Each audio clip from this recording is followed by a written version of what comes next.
The vision for CAK didn't originate because we were running away from something. The intent of CAK was to run towards something, and that was the person of Jesus Christ. I was looking for a change of schools, and I toured CAK, and I could feel the community through the teachers and the students, and everyone was really welcoming to me when I shadowed. One of the reasons I wanted to send my kids to CAK is the love I had. It was a family. There was just no question. I loved it so much I wanted my kids to experience the exact same thing. Watching them through all the years was just the most fun. They're sharing the gospel and they want to build that community, but they are real in the fact that they know that it's not going to be perfect. And for me, that was a moment when I thought, okay, this is a school I want to be a part of, and I'm sold, because that's just real. My CAK story started when my daughter enrolled in 4th grade. And so I was just a new CAK family member. I was room mom for the 4th grade teacher. It's just been a wonderful, glorious time to be here. The school began as any work of God is bathed in prayer, and that is what birthed CAK. To tell all the God sightings and the God moves of CAK, we'd be here all day. There was a girl walking with me in Corinth, and we're walking along the marble road that's all kind of broken up where Paul walked, and she goes, "I'm walking where Paul walked." And I go, "Yes, you are. You're walking where Paul walked." And she looks over to the right and she goes, "Is that what I think it is?" She goes over and it was L-shaped and there were these little holes.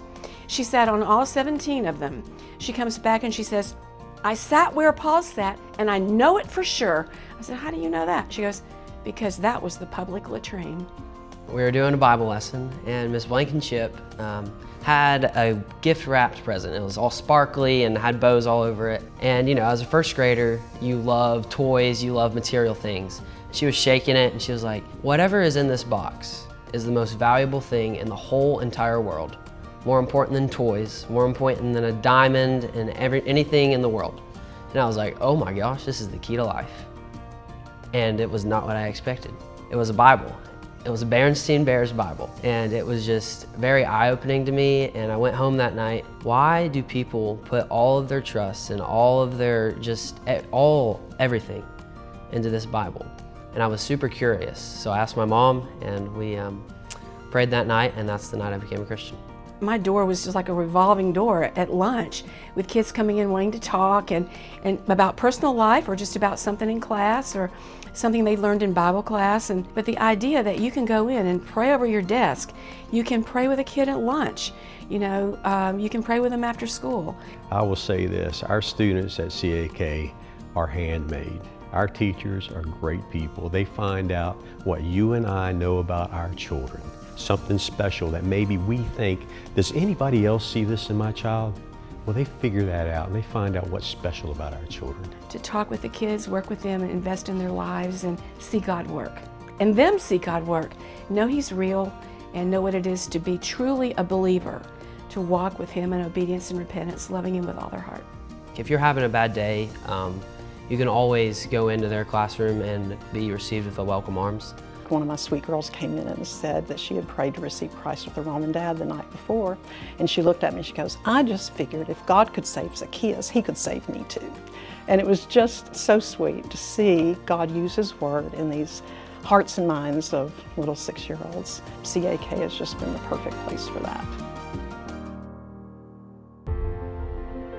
Making space for just an outdoor area to both learn and play, I feel like students would really, really benefit from that.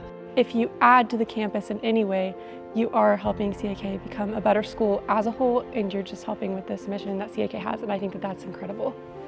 Well, certainly we want to be physically responsible and fiscally responsible. And a big part of that is upgrading our facilities, making sure that they are conducive to student learning. Sometimes that is just refreshing what we already have, and sometimes that is creating new environments so they have something a little bit novel and perhaps they see things a little bit differently. This is really a wonderful place to invest your money because it's going to be used wisely. It will be prayed over how it's going to be used, and ultimately it's going to impact your child in one way or another. My grandchildren are reaping the benefits of what people gave in the early 70s and 80s and 90s.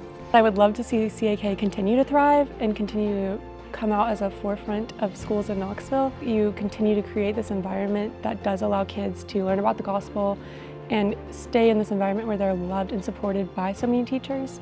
I think that's so vital and so important at this age, especially in high school, right before you go to college. Much was put into this school, not just money, but prayer, everything that came into the school. We are benefiting by now. Your family down the line is going to get to enjoy what you put in, what my children got to enjoy the Warrior Gym that I played in. My son got to play on the football field that people had a vision for, and that only comes through giving. You will never regret. It's one of those things in life that you never regret, giving to the future for your family and for your future family. You know, when we think about the future of CAK, I also think about the future of Christian education in the greater Knoxville area. And that's why just a few years ago we established an endowment. We want to make Christian education more available to more families in the greater Knoxville area. And that will be done through tuition assistance that's provided by our endowment. And we got some really good teachers. They're feeling the pinch of the cost of living and increase of groceries and such, so we want to make sure that they're fairly compensated. If we had such a thriving endowment that we could make an impact on the operations cost by the yield that comes from the interest earned on that, then we could have the highest paid teaching staff and attract the best, absolute best teachers to CAK. It's just not a regular place. It's God honoring.